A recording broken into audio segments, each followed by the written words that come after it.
여러분, 지금 이 순간에도 냉장고에 있을 그 과일, 알고 보니 먹을수록 몸을 망치고 있었습니다. 제가 최신 논문 신계를 분석했는데요. 매일 먹는 바로 그 과일이 혈당을 80%나 빠르게 올린다는 사실이 나왔어요. 심지어 내장 지방까지 증가시킵니다. 그런데 더 충격적인 건 같은 과일인데도 어떤 방식으로 먹으면 오히려 병을 고친다는 거예요.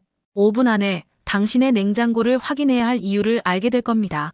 저도 50대 여성입니다. 그리고 정말 깨달았어요. 건강해진다고 먹었던 그 과일이 혈당을 치솟게 하고 속을 더부룩하게 하고 심지어 피부까지 망치고 있었다는 거. 우리 나이에는 과일 한 개를 먹어도 20대와는 완전히 다르게 몸이 반응한다는 거 아세요? 우리 몸은 나이가 들면서 변합니다. 특히 당을 처리하는 능력이 예전 같지 않죠. 의학에서는 이걸 인슐린 저항성이라고 부르는데요. 이 상태가 되면 과도한 단순당 섭취는 만성염증으로 직결됩니다. 그래서 오늘 저는 당신의 냉장고에서 버려야 할 과일과 반대로 먹을수록 건강해지는 과일, 그리고 그 과일을 어떻게 먹어야 하는지를 정확히 알려드릴 겁니다. 먼저 확인해 보세요. 냉장고에 이 4가지가 있나요? 첫 번째, 통조림 과일입니다. 특히 설탕 시럽에 절여진 것들 말이에요. 식물 세포는 삼투 현상이라는 원리로 수분과 영양을 유지하는데 고농도의 설탕 시럽에 담그면 세포 속 수분과 비타민, 미네랄이 밖으로 빠져나와 버립니다. 논문에서는 이 과정에서 수용성 비타민 C와 B군이 최대 80%까지 파괴될 수 있다고 설명합니다. 쉽게 말해 영양소는 쏙 빠지고 설탕물만 잔뜩 머금은 설탕 폭탄이 되는 거예요. 두 번째, 말린 과일입니다. 건포도, 말린 딸기, 말린 망고 같은 것들 말이에요. 수분이 증발하면서 영양소가 농축된다고 알려져 있지만 당분 역시 무서운 속도로 농축됩니다. 3배에서 5배까지요. 시중에 파는 제품들은 색을 예쁘게 내고 보존 기간을 늘리기 위해 아황산염 같은 첨가물을 쓰는 경우가 90% 이상입니다. 한 줌 정도의 말린 과일은 설탕 약 30g과 같은 혈당 부하를 줍니다. 정제 설탕 2스푼을 먹는 거나 마찬가지인 셈이죠. 세 번째, 과일 주스입니다. 마치 건강한 것처럼 팔리는 그것 말이에요. 착즙 과정에서 식이섬유가 100% 제거됩니다. 우리 몸은 이 액체를 그냥 설탕물로 인식해서 혈당을 급격히 올리는 혈당 스파이크를 일으키죠. 혈당 상승 속도로 따지면 설탕물과 정확히 동일합니다. 네 번째는 의외일 수 있는데 바로 덜 익은 과일입니다. 식물은 자신을 보호하기 위해 덜 익었을 때 타닌이나 솔라닌 같은 항영양인자를 다량 함유합니다. 이게 우리 몸에 들어오면 복통과 소화 불량을 일으킬 수 있어요. 심각하면 장 손상까지 유발할 수 있습니다. 이런 과일들을 지속적으로 섭취하면 우리 몸은 만성적인 염증 상태에 놓이게 되고 이는 더 심각한 대사 질환으로 가는 지름길이 될 수 있습니다. 이건 단순 비만의 문제가 아닙니다. 뇌 노화, 혈관 손상, 면역력 저하, 심지어 치매까지 갈 수 있다는 거예요. 그런데 우리가 정말 피해야 할 이유가 하나 더 있습니다. 우리 나이에는 이런 혈당 스파이크가 20대 때보다 훨씬 더 위험합니다. 왜냐하면 우리의 췌장은 이미 나이가 들었거든요. 자꾸만 인슐린을 분비해야 하면 결국 탈진하게 됩니다. 그러면 결국 당뇨병이 되는 거고요. 그래서 과일을 먹을 때 절대로 이 4가지 형태는 피해야 합니다.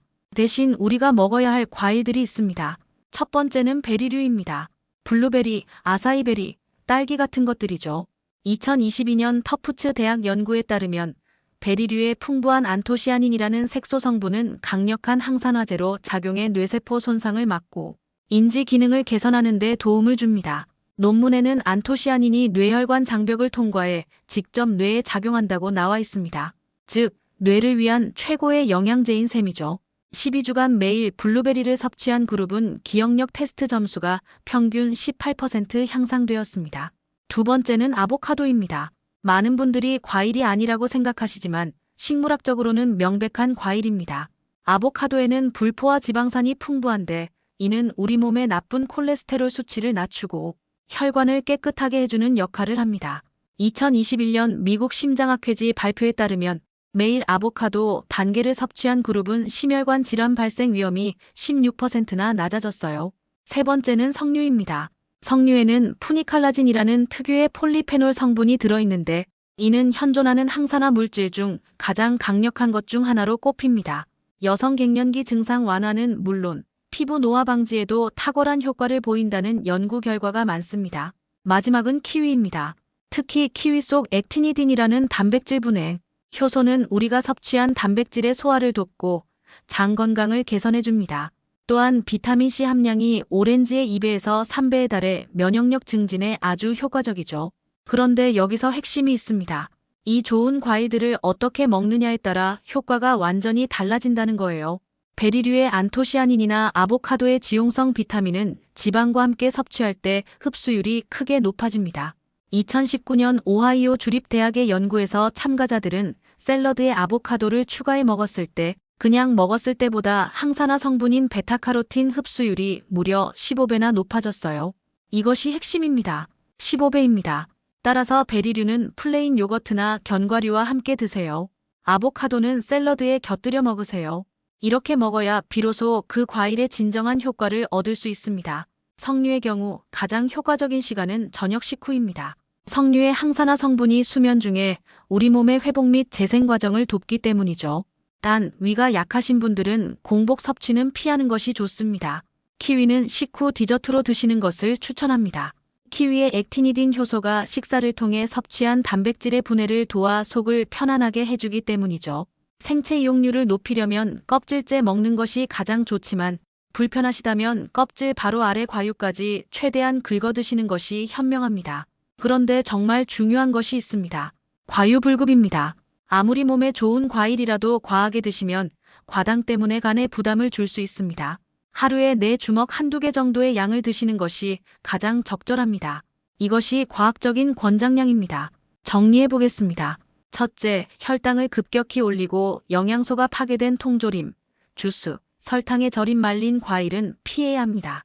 둘째, 우리 몸의 항산화와 혈관 건강, 뇌 기능에 직접적으로 도움을 주는 베리류, 아보카도, 석류, 키위 같은 통과일을 섭취해야 합니다.